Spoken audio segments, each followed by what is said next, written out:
একটা নাম যেটা উচ্চারণ হতেই স্টেডিয়ামের হাজারো কণ্ঠ একসাথে বিস্ফোরিত হয়। একটা জার্সি, পিঠে 10 নম্বর, মানেই জাদু, মানেই শিল্প, মানেই অপ্রত্যাশিত কিছু।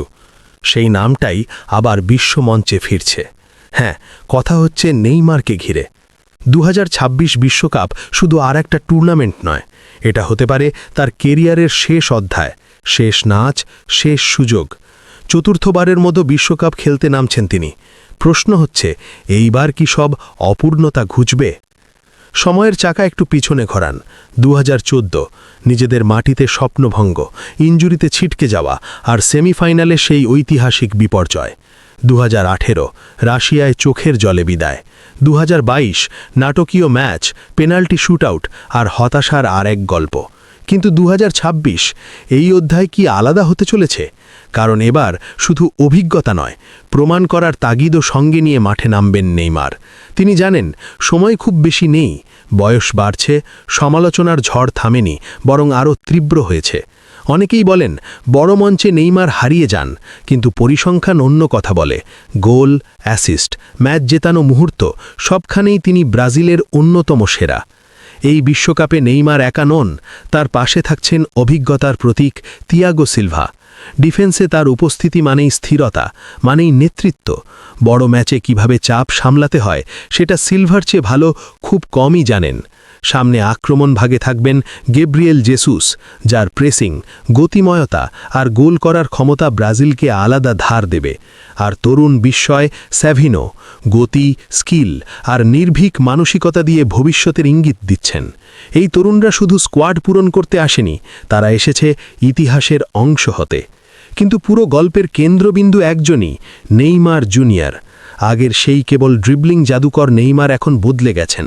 তিনি এখন প্লেমেকার, তিনি এখন নেতা।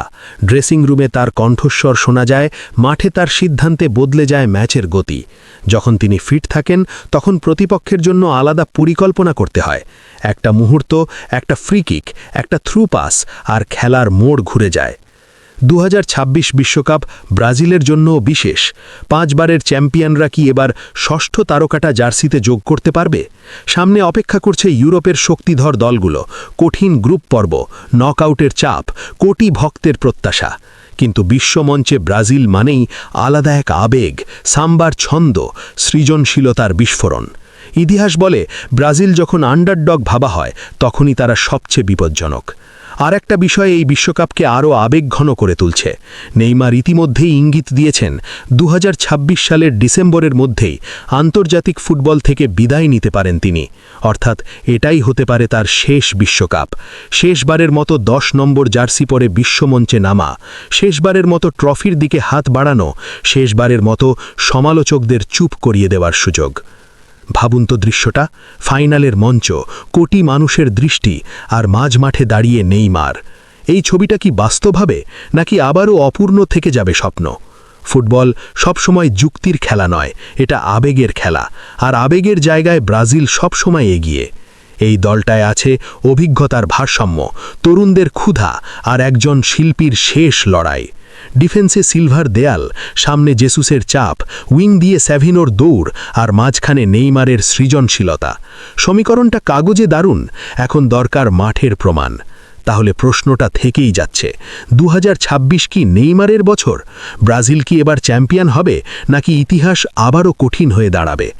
আপনার কি মনে হয় নেইমারের চতুর্থ বিশ্বকাপ কি তার সেরা হয়ে উঠবে? ব্রাজিল কি এবার চ্যাম্পিয়ন হবে? কমেন্টে জানান আপনার মতামত, কারণ এই গল্পের শেষটা লিখবে সময়, আর হয়তো এক জাদুকরের পা।